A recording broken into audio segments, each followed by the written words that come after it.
Assalamualaikum warahmatullahi wabarakatuh. Welcome back to the Max Talk. Let's talk about trading. Oke, salam kenal semuanya. Kembali lagi dengan saya Nata dan saya ditemani oleh Mas Dina. Halo semuanya. Oke, Mas Dina ini adalah salah satu trading analyst dari DD Max gitu.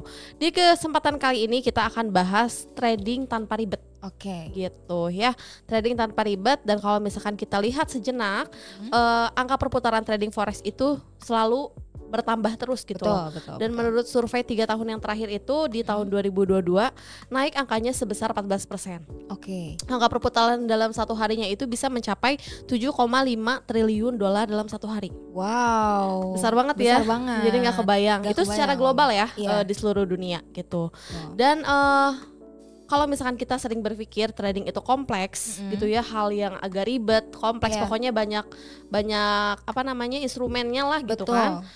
Sore ini kita akan bahas kupas tuntas. Iya, trading anti ribet, dan tentunya saya sangat senang sekali bisa bertemu dengan teman-teman di kesempatan kali ini. Jadi yuk kita langsung aja mulai di Max Talk Trading Anti Ribet. Oke, kita langsung aja ya ke pertanyaan pertama. Itu gimana sih cara kita bisa pakai strategi trading yang simple tapi tetap jitu? Apakah ada tipsnya nggak buat ngurangin kebanyakan pusing pas trading? Jadi kan banyak tuh orang pusing. Iya.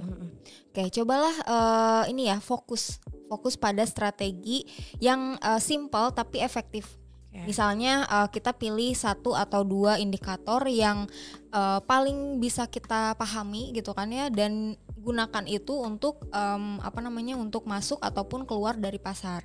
Jadi yang penting jangan terlalu banyak alat ataupun informasi yang bisa bikin kita pusing gitu loh. Jadi justru kalau kebanyakan ina-inu, jadi malah pusing. Betul. Jadi udah deh, cukup 1 atau 2 teknik aja atau indikator aja yang kita paham, benar-benar paham, walaupun kelihatannya udah simpel banget gitu kan ya, atau kelihatannya nggak menarik gitu kan di chart, tapi bisa bikin profitable kan.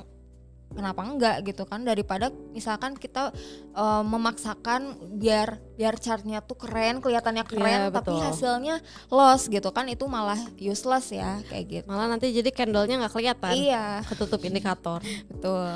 Oke, lanjut di pertanyaan kedua. Kalau lagi trading, gimana caranya kita bisa analisis pasar tanpa terlalu ribet dan kebanyakan detail? Ada trik atau cara praktisnya nggak? Oke, kalau saat melakukan analisis pasar, fokus tuh pada hal-hal yang besar yang mempengaruhi pergerakan harga. Contohnya semisal bisa dilihat dari tren besarnya gitu kan, terus juga level support ataupun resistennya, ataupun misalkan bisa dilihat dari berita-berita ekonomi yang high impact gitu kan ya.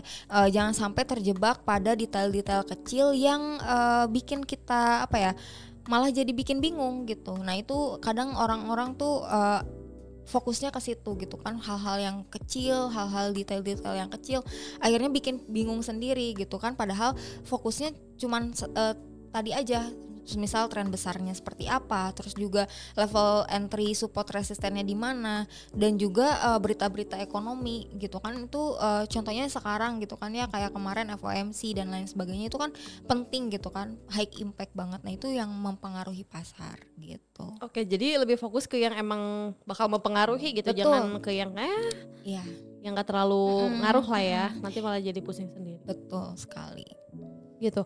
Oke, pertanyaan ketiga, seberapa penting sih manajemen resiko? Ada nggak cara biar resikonya terkontrol tanpa bikin pusing mikirin terus resikonya? Oke, manajemen resiko itu penting banget ya, penting banget. Tapi coba tentuin dulu aja seberapa siap sih kita untuk mendapatkan kerugian gitu. Jadi ketika misalkan kita trading, kita tuh udah siap resikonya dalam 1 kali trade itu. Makanya ada disebutnya tuh risk per trade gitu. Jadi pastikan itu nggak melebihi batas resiko kita gitu kan. Jadi biar resiko tuh tetap terkontrol. Misalkan mungkin sehari kita matokin sendiri ya siap ruginya di 500.000 misalkan amit-amitnya gitu kan. Karena banyak juga trader di luar sana tuh yang ketika kan kita trading bayangannya tuh profit gitu kan. Tapi padahal yang namanya trading itu kan ada lossnya juga, sama lah kayak dagang gitu kan. Trading tuh sama kayak dagang, ada loss ada profitnya. Tapi ketika kita terjun ke dalam trading, kita tuh jangan hanya siap dengan profitnya aja, tapi kita juga harus siap dengan lossnya yang akan terjadi kayak gitu. Makanya selalu batasi resiko ketika kita trading. Jadi ketika misalkan open posisi kan itu sudah ada fitur ya di MT5 tuh stop loss ataupun take profitnya. Ketika kita open posisi, kita pasangin TP dan SL, berarti kita udah siap. Oh kalau misalkan profit sekian dapatnya, kalaupun misalkan SL atau stop loss kita lossnya sekian gitu. Jadi udah terkontrol gitu. Oke, sepakat. Jadi SL tuh penting banget ya. Betul banget. Oke, di pertanyaan keempat, nah kalau kita mau pakai alat bantu atau teknologi, gimana caranya biar gampang dipahami dan gak bikin mumet? Ada saran atau tipsnya nggak?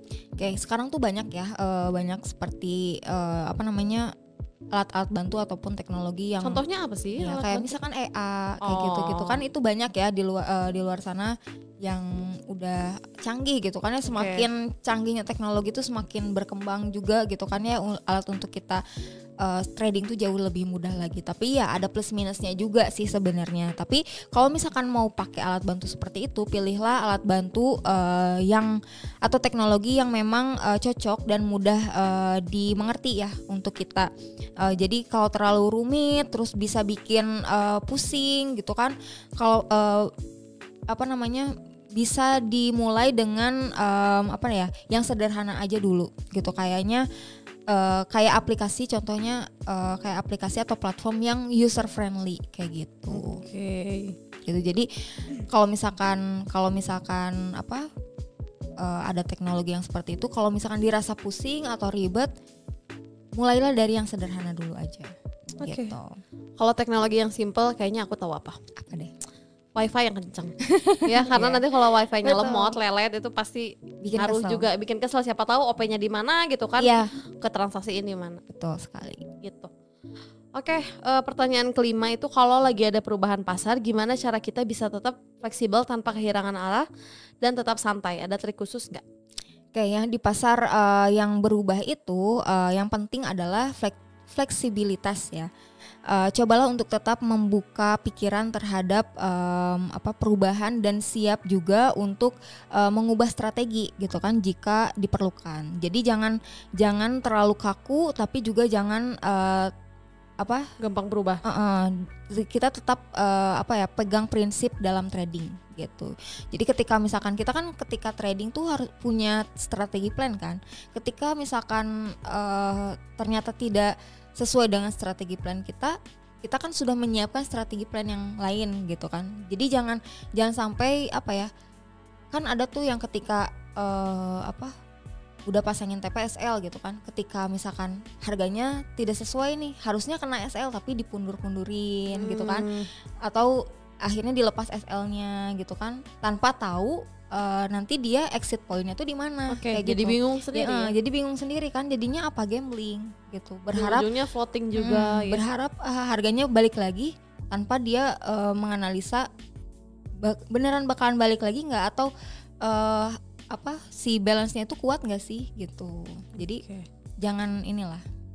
Iya, kadang tiba-tiba suka berubah ya, nggak mungkin juga 100% gitu kan. Betul. Analisa kita. Betul. Nah saat berubah itu harusnya kita udah punya plan lain ya. Betul. Bukannya jadi ngelanjutin aja didiemin gitu. Kalau itu kan jadinya jatuhnya gambling. Oke, setuju. Oke, di pertanyaan ke-6 nih ya, bagaimana caranya kita bisa terus belajar tentang trading tanpa merasa overwhelmed? Oke. Apa nih cara paling asik buat ngejar ilmu? Karena kan biasanya kalau belajar tuh ngebosenin, benar gak sih? Betul. Ya kita baca atau ngedengerin orang. Nah sebenarnya cara yang asik tuh gimana sih? Oke, jadi buat belajar tentang trading itu jangan sampai terlalu stres ya, ataupun overwhelmed tadi. Pilih sumber belajar yang yang sesuai dengan gaya belajar kita atau style belajar kita gitu kan. Bisa dari buku ataupun video ataupun ikut kursus online kayak gitu kan. Kan banyak juga ya. Makanya yang penting nikmatin aja prosesnya dan jangan terlalu keras pada diri sendiri gitu. Oke, jadi ya pelan-pelan tapi pasti pelan-pelan gitu ya. Tapi pasti gitu. Tapi kalau misalkan biasanya ya yang paling banyak sering apa ya, dia tuh lebih mudah, lebih cepat untuk nangkepnya. Itu biasanya belajarnya bareng-bareng gitu, kayak di Didimax. Oke, setuju. Gitu. Karena kan kalau misalkan udah ada forumnya, ada mentornya, jadi kan kita ketika nggak tahu nih, kita nanya gitu kan. Bener. Oh, dijelasin, oh kayak gini gitu. Kadang kalau misalkan di YouTube atau di video-video yang lain kan sebenarnya banyak juga kan ya tentang belajar trading, tapi kan kita belum tahu,